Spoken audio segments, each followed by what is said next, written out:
Hello, Nick here, and welcome back to the garden. And back to the big question of what's going to happen with the big freezing events we just had.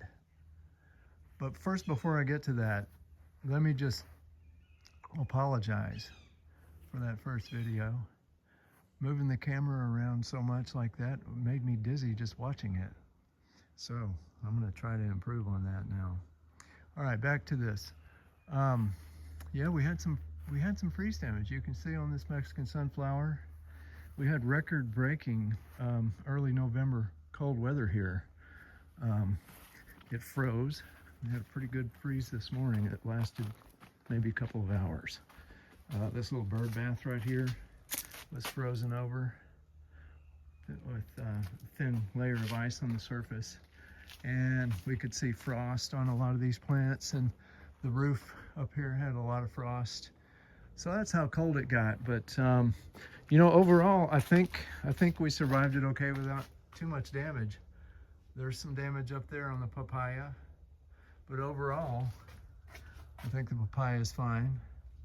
You know, that's the funny thing, is now we're expected to have really warm weather for weeks, possibly, at least, you know, the next 2 weeks. And the papaya looks like it's going to recover just fine. So this shows the protection that the south side of the house affords, because that sweet potato right there did fine, but this sweet potato out here, it got hammered pretty good. Let's see what else. You can see some of this little African blue basil in here. It must be quite tropical because it got hit hard. Simpson stopper looks okay. That's good because I know it's not really real cold hardy.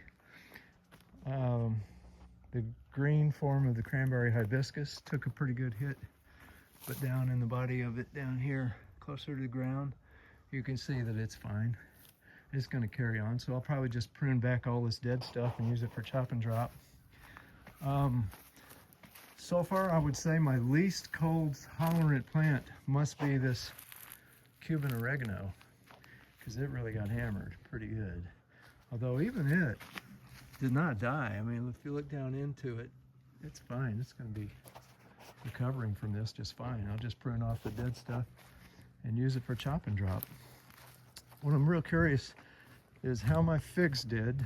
Not that I'm worried about them, because figs can grow fine even up north, much further north than here.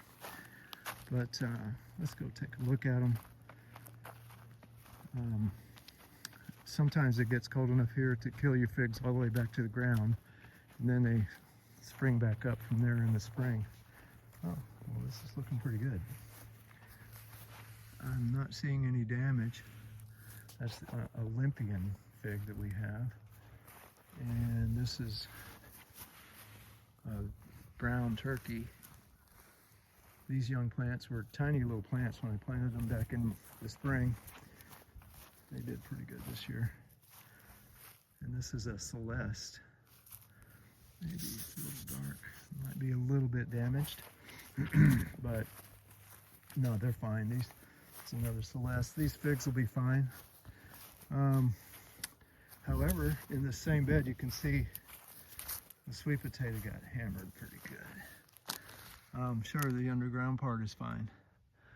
I don't know, we'll have to see if they sprout back. It depends on how warm it gets, and it could actually get warm enough for them to do that. So it's kind of tough gardening here in this part of the world, in north central Florida, because it's like this area, it can't tell if it's tropical or if it's temperate.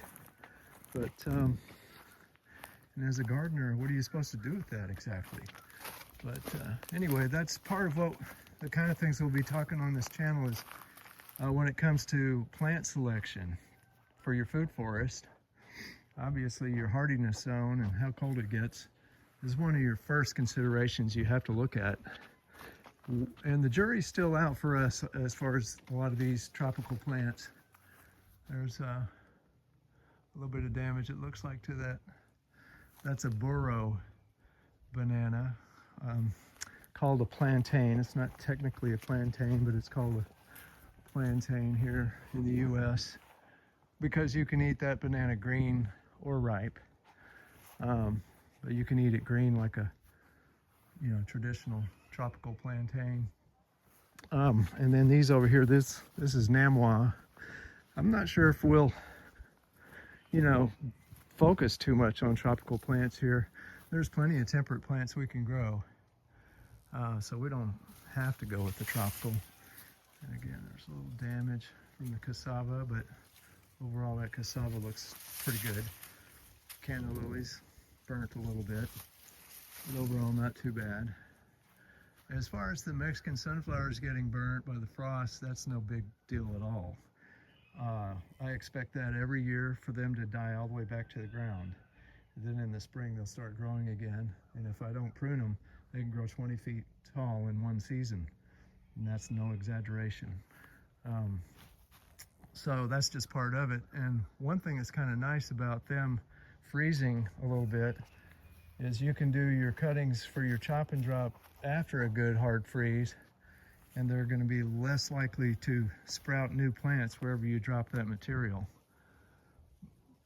you know, after they've frozen and died. So in a way, it's kind of good that they freeze. So anyway, I guess that's it for this video.